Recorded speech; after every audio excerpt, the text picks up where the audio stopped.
गुरु का शब्द हृदय पाया माया हो संसारा साक्ष सुनाया बिन हर नाम न सुख होए कंठ शरण में प्रभु अपने गुरु हुआ कृपाल। नमस्कार दोस्तों, मैं डॉक्टर राजेश वधवा। आप देख रहे हैं खबरनामा हरियाणा। दोस्तों, सिख धर्म के गौरवशाली इतिहास से हम सब परिचित हैं। श्री गुरु ग्रंथ साहिब जी की बाणी और शिक्षाओं पर चलने वाला हर मनुष्य खुद को भाग्यशाली महसूस करता है। आज हम आपको सिख धर्म से जुड़ी एक ऐसी जानकारी देने जा रहे हैं जिसके बारे में आपने सुना तो जरूर होगा, लेकिन विस्तार से उसके बारे में जानकारी शायद आपको नहीं होगी। हम बात कर रहे हैं श्री अखंड पाठ साहिब जी की लड़ी की, जो हर वर्ष सिखों के छठे गुरु श्री गुरु हरगोबिंद साहिब जी महाराज के प्रकाश पर्व पर कुरुक्षेत्र के ऐतिहासिक गुरुद्वारा 6वीं पातशाही में आयोजित की जाती है। इस बार भी 6 से 12 जून तक 111 श्री अखंड पाठ साहिब जी की लड़ी का आयोजन किया गया है। आखिर ये अखंड पाठ साहिब जी की लड़ी है क्या, और इसका आयोजन धर्मनगरी कुरुक्षेत्र के ऐतिहासिक गुरुद्वारा साहिब 6वीं पातशाही में ही क्यों आयोजित किया जाता है, इसके बारे में जानने से पहले आपको ये जानना भी जरूरी है कि कुरुक्षेत्र का ऐतिहासिक गुरुद्वारा 6वीं पातशाही वो पवित्र स्थान है जहां सिखों के 6वें गुरु गुरु हरगोबिंद साहिब जी के 2 बार चरण पड़े।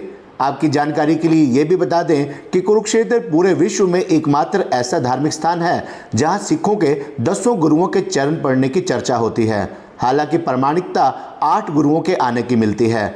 उनमें भी 7 गुरु गुरु रूप में आए, जबकि चौथे गुरु सिख रूप में यानी गुरु रूप धारण करने से पहले तीसरे गुरु जी के साथ कुरुक्षेत्र आए थे। खैर, ये तो थी बात गुरुद्वारा 6वीं पातशाही की और गुरु महाराज जी के कुरुक्षेत्र आने की। बात फिर से करते हैं श्री अखंड पाठ साहिब की लड़ियों की। यहाँ आपकी जानकारी के लिए ये भी बता दें कि सिख धर्म में पाठ भी 3 तरह के होते हैं। श्री सुखमनी साहिब जी का पाठ जो लगभग 2 घंटे का होता है। दूसरा श्री अखंड पाठ साहिब जो 48 घंटे तक लगातार चलता है।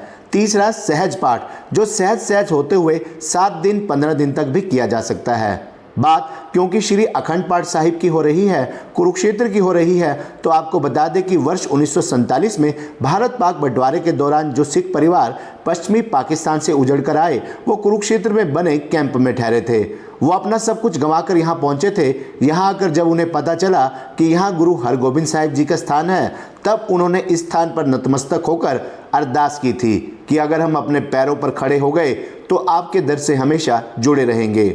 गुरु महाराज की कृपा से गुरु के इन बंदों ने दिल्ली सहित कई बड़े शहरों में जाकर खूब तरक्की की और उस तरक्की का शुक्राना करते हुए उन्होंने हर वर्ष गुरु जी के प्रकाश पर्व पर श्री अखंड पाठ साहिब का कुरुक्षेत्र के उसी गुरुद्वारे में आयोजन करना शुरू कर दिया, जहां से उनकी सफलता की यात्रा शुरू हुई थी। श्री अखंड पाठ साहिब पाठ को रखवाने की जो परंपरा दादा ने शुरू की, उनके बाद उनके बेटों ने, आज उनके पोते भी देश के अलग अलग राज्यों और शहरों से कुरुक्षेत्र आकर उस परंपरा को निभा रहे हैं।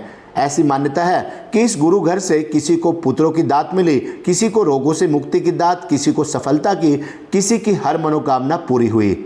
वर्ष 1994 से कुरुक्षेत्र के गुरुद्वारा 6वीं पातशाही में श्री अखंड पाठ साहिब की लड़ी की संख्या लगातार बढ़ती चली गई और इस वर्ष भी 6 से 12 जून तक 111 श्री अखंड पाठ साहिब जी की 3 लड़ियों का आयोजन किया जा रहा है।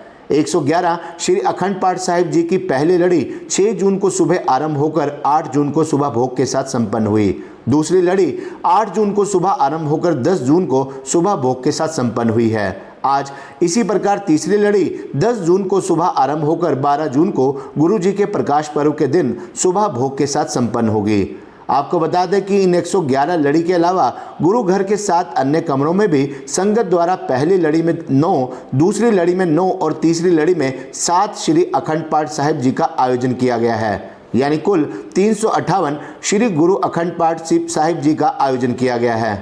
हर लड़ी 48 घंटे लगातार चली। 2-2 घंटे बाद पाठियों की ड्यूटियां बदलती रही। लगभग 6 पाठियों द्वारा एक श्री अखंड पाठ साहिब जी का पाठ 48 घंटे में पूर्ण किया गया। यहाँ श्री गुरु ग्रंथ साहिब जी के 1430 अंगों का पाठ किया गया, जिसे कुछ लोग श्री गुरु ग्रंथ साहिब जी के 1403 पन्ने यानी पृष्ठों का पाठ भी कहते हैं। आपको बता दें कि इस श्री गुरु अखंड पाठ साहिब जी को कोई भी धर्म प्रेमी अपनी ओर से, अपने परिवार की ओर से रखवा सकता है। उसके लिए गुरु घर में 11,000 रुपये की रिसिप्ट कटवानी पड़ती है, जिसे मोख भी कहते हैं। आयोजक परिवार पाठ में शामिल होकर चौर साहिब भी कर सकते हैं, जिसे पंखा झलना भी कहते हैं। आयोजक को पाठ आरंभ होने के समय मौजूद रहना पड़ता है, क्योंकि उनकी मौजूदगी में मुखवाक, जिसे हुक्मनामा भी कहते हैं, वह आयोजक परिवार को दिया जाता है। उन्हें उनकी डायरी में नोट करवाया जाता है। अब ये मुखवाक है क्या, आपको ये भी बता देते हैं कि जब पाठ शुरू होता है तो पाठी श्री गुरु ग्रंथ साहिब में से किसी भी अंग की कुछ पंक्तियों को तब तक पढ़ते हैं जब तक उनमें नानक नाम का उच्चारण ना आ जाए। नानक नाम का उच्चारण आते ही उस मुखवाक को आयोजक की डायरी में नोट करवाया जाता है। उसे आयोजक हुक्मनामा और दात के रूप में भी स्वीकार करते हैं। कल 11 जून को गुरु हरगोबिंद साहिब जी के प्रकाश पर्व के उपलक्ष्य में देश दुनिया में नगर कीर्तन भी आयोजित किए जा रहे हैं। परसों यानी 12 जून को गुरु महाराज जी का जन्मदिन भी है। आप सबको प्रकाश पर्व की हार्दिक शुभकामनाएं।